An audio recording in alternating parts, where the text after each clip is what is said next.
وين رايح أنت؟ الجنة والنار يا فلان، الجنة والنار، في جنة وفي نار.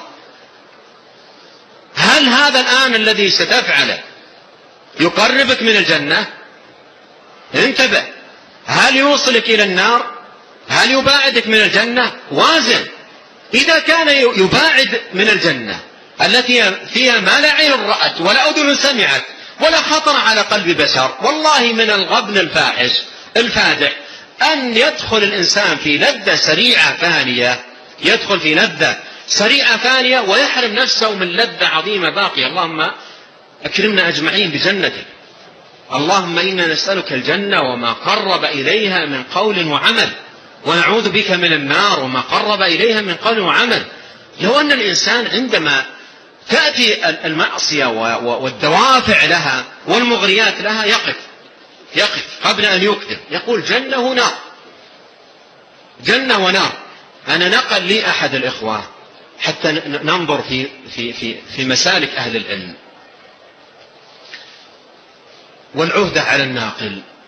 يقول الشيخ ابن عثيمين رحمة الله عليه كان جالسا في مصلاه بعد الفجر، كان جالسا في مصلاه بعد الفجر ينتظر الإشراق.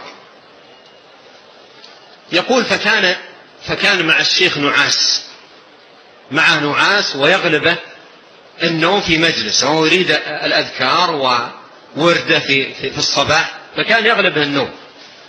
يقول فسمعته يضرب على فخذه ويقول يا محمد النار، يا محمد النار. الشيخ يقول ذلك إن كان صح ذلك عنه، يقول ذلك في محافظة على أذكار.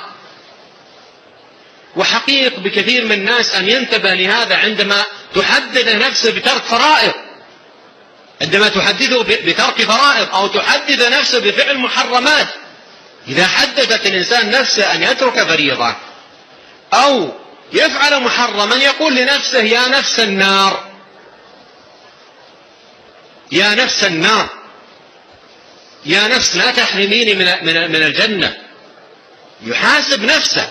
يقول عمر رضي الله عنه حاسبوا أنفسكم قبل أن تحاسب وزنوها قبل أن توزن. اليوم عمل ولا حساب، وغدا حساب ولا عمل. فمحاسبة النفس ومخايسة الأمور حتى يمشي الإنسان في هذه الحياة على بصيرة. فهذه فائدة حقيقة من أثمن ما يمكن أن يمتلكه. هذه الفائدة التي يتحدث عنها ابن القيم أثمن من الذهب والفضة، والله أثمن من الذهب والفضة، وأثمن من الدنيا وما فيها، ما أبالغ، والله أثمن من الدنيا وما فيها هذه الفائدة. ومن يملك هذه الفائدة هو خير ممن يملك كنوز الدنيا. هذه فائدة ثمينة ونفيسة جدا، وإذا وجدت عند العبد سعد بإذن الله سبحانه وتعالى في دنيا وأخرى،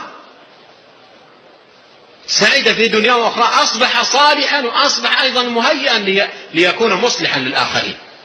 قد قال النبي عليه الصلاة والسلام وهو شاهد لما أسلف لعلي رضي الله عنه لأن يهدي الله بك رجلا واحدا خير لك من حمر النعم.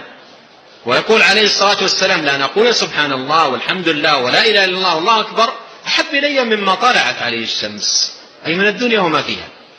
فهذه الفائدة خير من الدنيا وما فيها لمن يكرمه الله سبحانه وتعالى بفهمها والعمل بها.